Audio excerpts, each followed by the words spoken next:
दुआएं व्यक्ति को जब प्रभावित होती हैं, जब व्यक्ति कभी उसके काम आया हो। हम भगवान के कभी काम आए हों तो भगवान की दुआ हमें मिलेगी। हम धर्म के काम आए हों तो धर्म की दुआ हमें मिलेगी। कभी हमने मन वचन काये से गुरु के काम आए हों तो गुरु की दुआ मिलेगी। किसी वस्तु के प्रति हम कभी काम आए हों, मन से, वचन से, काये से, कभी दूसरे को सुखी करने का हमने भाव सोचा हो, कभी तुम्हारे मन में भाव आया हो भगवान के प्रति, है भगवान तुम्हारी प्रभावना सदा बनी रहे, हे भगवान तुम्हारी जयकार सदा बनी रहे, अपने लिए नहीं, हे भगवान आपकी जयकार सदा बनी रहे, आपका धर्म सदा चलता रहे और आपकी महिमा का सुन करके और तुम्हारे लिए आनंद आया हो, ऐसी मूर्ति की दुआ भी तुम्हें लग सकती है।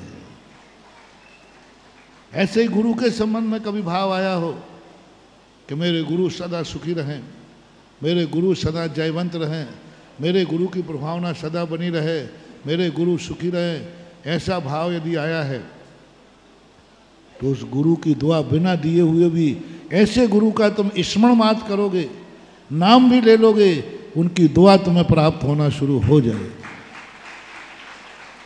दुआ स्वार्थमय नहीं हो, दुआ उसकी मिलती है जिसके ऊपर हमने कोई उपकार किया।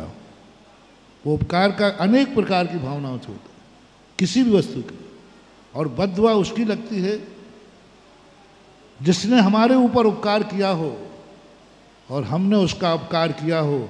ऐसी व्यक्ति की बद्दुआ कभी खाली नहीं जाती। रिपीट कर रहा हूँ, जिसने हमारे ऊपर उपकार किया हो और उसी व्यक्ति के ऊपर यदि हमने उसका अपकार किया है तो ऐसे व्यक्ति की बद्दुआ, ऐसे व्यक्ति का आंसू, ऐसे व्यक्ति के मन में थोड़ा भी खेद आ गया, समझ लो तुम बर्बाद हो जाओगे। फॉर एग्जाम्पल, बेटा है, पिता ने तुम्हारे ऊपर उपकार किया है जन्म देकर, इतना बड़ा रहे होकर के, और यदि तुमने उन पिता के प्रति थोड़ा भी अपकार भाव कर लिया और पिता के मन में इतना भाव आ गया कि मैंने इसको पैदा करके गलती की, थोड़ा भी उनके आंख में आंसू आ गया आपके प्रति, मैंने ऐसी क्या गलती कर दी कि मेरे यहाँ ऐसा बेटा हुआ, जाओ, ये बद्दुआ कभी खाली नहीं जाएगी। क्योंकि ये बद्दुआ किसने दी है? जिसने तुम्हारे ऊपर उपकार किया है, आप उसी को दुखी कर रहे हो। इसलिए मैं सदा बेटों से कहता हूं कि जिंदगी में, बिटियों से भी कहता हूं, जिंदगी में ऐसा कभी कार्य मत करना जिससे तुम्हारे उपकारी माँ बाप की आंख में आंसू आ जाए। ये सबसे बड़ी बद्दुआ हो।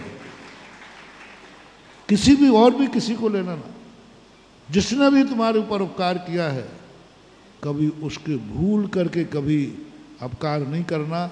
उसको तुम्हारी हरकतों से दुख नहीं होना चाहिए, क्योंकि उसकी बद्दुआ कभी खाली नहीं जाएगी।